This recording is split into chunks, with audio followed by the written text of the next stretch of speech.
কিন্তু আরেকটা দিকও রয়েছে। যুদ্ধ যখন দোরগোড়ায় তখন বেশ কিছু প্রশ্ন উঠে আসছে। এখন তো আর মধ্যপ্রাচ্যের মধ্যে সীমাবদ্ধ নেই যুদ্ধ, তাহলে একেবারে দোরগোড়ায় ভারত মহাসাগরের যুদ্ধ। এখানে দিল্লি নয়াদিল্লি এই নিয়ে এবার চিন্তা শুরু করে দিয়েছে। মার্কিন সেনা যদি একেবারে ভারতের দোরগোড়ায় চলে আসে তাহলে তা নিয়ে উদ্বেগ তো হবেই। এবার এখানে আরো গুরুত্বপূর্ণ একটা দিক রয়েছে। ভারতের সঙ্গে আমেরিকার লেমোয়া চুক্তি আছে। এই লেমোয়া চুক্তি কি? লেমোয়া চুক্তি হলো কোনো মার্কিন যুদ্ধজাহাজ বা সাবমেরিন যদি তেল ভরাতে চায়, রিফুয়েলিং করাতে চায়, তাহলে ভারত তেল দিতে বাধ্য, রিফুয়েলিং এর জায়গা দিতে বাধ্য। কিন্তু এই আমেরিকার সাবমেরিন টর্পেডো ছুড়ে ইরানের রণতরীকে ডুবিয়ে দিয়েছে। যদি এবার লেমোয়া চুক্তি মেনে মার্কিন যুদ্ধজাহাজ বা সাবমেরিনকে তেল দেয় ভারত, তাহলে ইরানের রোশানলে পড়বে না তো?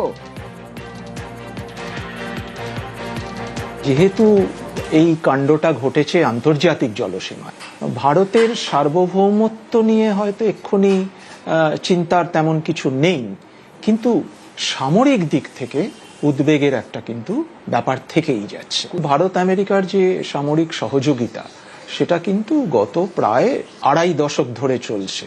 ফলে এই একটা ঘটনার কারণে যে সামরিক সহযোগিতা খুব বেশি বিঘ্নিত হবে এরকমটা মনে করার কোনো কারণ নেই। যদিও এরকম ঘটনায় টর্পেডো আক্রমণ এটা কিন্তু সাম্প্রতিককালে আমরা খুব একটা দেখিনি। এটা ভারতের পক্ষে উদ্বেগ, কিন্তু ভারত আমেরিকার যে সামরিক সহযোগিতা সেটা এতে খুব বেশি ব্যাহত হবে বলে মনে হয় না। কিন্তু আরো বেশ কিছু প্রশ্ন রয়ে যাচ্ছে এখানে। কিরকম না, এই যে এই রণতরীটি অর্থাৎ আইরিস দেনা তো যুদ্ধ করছিল না। আইরিস দেনা কোথায় এসেছিল? আইরিস দেনা এসেছিল মিলান 2026-এ। যে মিলান 2026 হয়েছিল বিশাখাপত্তনমে। রাষ্ট্রপতির আমন্ত্রণে বিশাখাপত্তনমের মহড়ায় যোগ দিয়েছিল। আর ফেরার পথে গল উপকূলে ধ্বংস হয়ে যায় ইরানি রণতরী। কোনো যুদ্ধে অংশ না নিয়েও তছনছ। অতিথির নিরাপত্তা নিশ্চিতের দায় কার?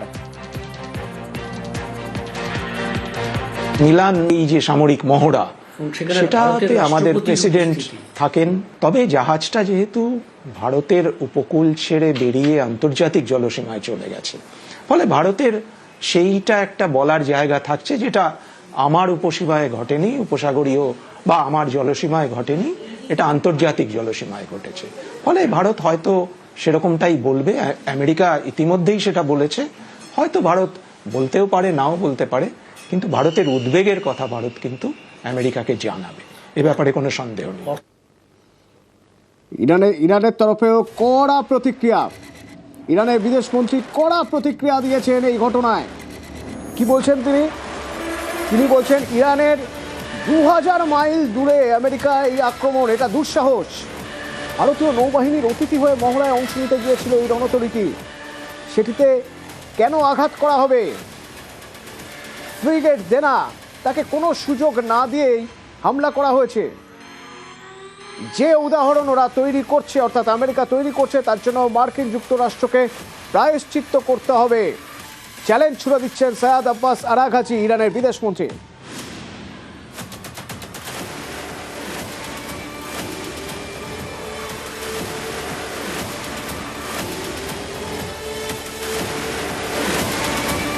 একের পর এক যে আমেরিকা ইসরায়েল ইরানের উপর হামলা চালাচ্ছে বা ইরানের সহযোগী গোষ্ঠীগুলোর উপর হামলা চালাচ্ছে তা কিন্তু নয়, পাল্টাই হামলা চালাচ্ছে ইরান ইসরায়েলের জেরুজালেম থেকে শুরু করে তেল আভিভে ত্রাস তৈরি করে দিয়েছে।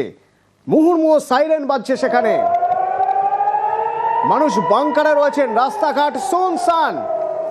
আমার সহকর্মী রিফাত গ্রাউন্ড জিরো থেকে, তেল আভিভ থেকে কি ছবি দেখতে পাচ্ছেন দেখুন। इसराइल में अभी सायरन्स बज रही हैं, उसका मतलब है कि ईरान से मिसाइल लॉन्च किए गए हैं। आप सुन सकते हैं आवाज।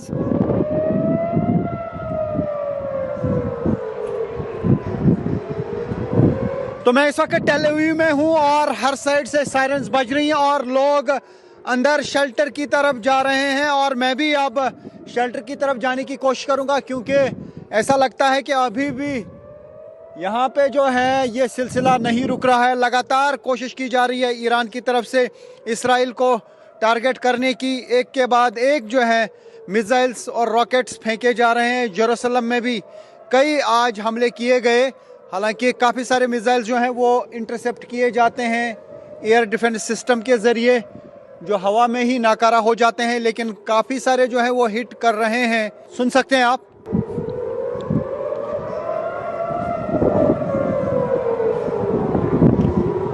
तो यहाँ आप नहीं देखेंगे लोगों की मूवमेंट, क्योंकि लोग जो हैं अंदर जा रहे हैं शेल्टर की तरफ। तो हम भी कोशिश करेंगे आगे अंदर शेल्टर की तरफ जाने की।